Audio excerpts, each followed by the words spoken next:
Hi friends, welcome back to Poppy Simple World. ഇന്ന് നമ്മൾ തയ്യാറാക്കുന്നത് തൈര് ചേർത്ത ഒരു കറിയാണ്. ഇത് വളരെ എളുപ്പത്തിൽ തയ്യാറാക്കിയെടുക്കാവുന്ന വളരെ ടേസ്റ്റി ആയിട്ടുള്ള ഒരു കറിയാണ് കേട്ടോ. ഇനി കറി തയ്യാറാക്കാം. അതിനായിട്ട് ഞാനൊരു മൺചട്ടി അടുപ്പത്ത് വെച്ചിട്ടുണ്ട്. ചട്ടി നല്ല പോലെ ചൂടായി വരുമ്പോഴേക്കും അതിലേക്ക് ബട്ടർ ചേർത്ത് കൊടുക്കാം. ഇനി അതിലേക്ക് നമ്മൾ കട്ട് ചെയ്ത് വെച്ചിരിക്കുന്ന സവാള ഉണ്ട് കേട്ടോ. ഞാൻ ഒരു വലിയ സവാള എടുത്തിട്ടുണ്ട്, അത് ഇതിലേക്ക് ഇട്ട് കൊടുക്കാം.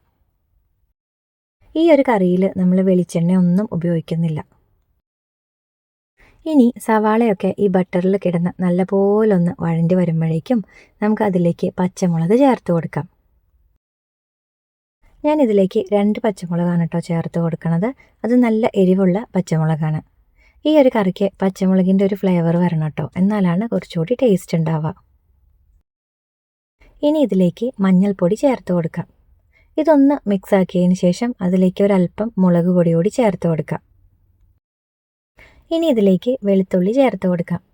നമുക്ക് വേണമെങ്കിൽ ഇതിലേക്ക് വെളുത്തുള്ളി വെറുതെ ഒന്ന് കട്ട് ചെയ്തിട്ട് കൊടുത്താലും മതി കേട്ടോ. ഞാനിത് ചതച്ചിട്ടാണ് ചേർത്ത് കൊടുത്തിട്ടുള്ളത്.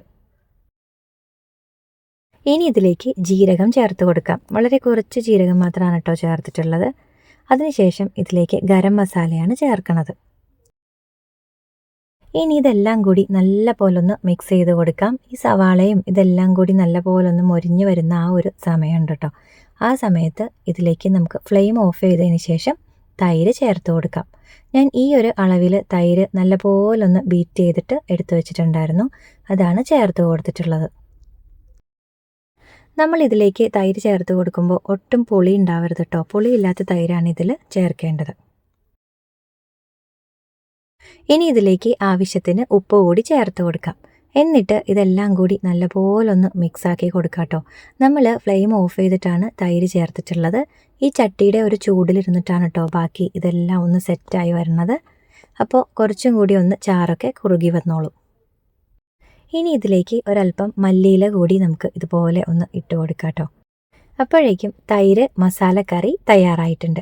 ഇത് കുട്ടികൾക്കൊക്കെ ഒത്തിരി ഇഷ്ടമാവും കേട്ടോ. ഇതിൻ്റെ കൂടെ ഒരു പപ്പടം കൂടി ഉണ്ടെങ്കിൽ വയറ് നിറയെ ഉണ്ണാൻ ഇത് മാത്രം മതി. അപ്പോൾ എല്ലാവർക്കും ഇന്നത്തെ ഈ ഒരു വീഡിയോ ഇഷ്ടമായിട്ടുണ്ടെന്ന് വിചാരിക്കുന്നു. വീഡിയോ ഇഷ്ടമായാൽ ലൈക്ക് ചെയ്യുക, കമൻറ്റ് ചെയ്യുക, സപ്പോർട്ട് ചെയ്യുക. മാത്രമല്ല ഇതൊന്ന് തയ്യാറാക്കി നോക്കണേ. Thanks for watching.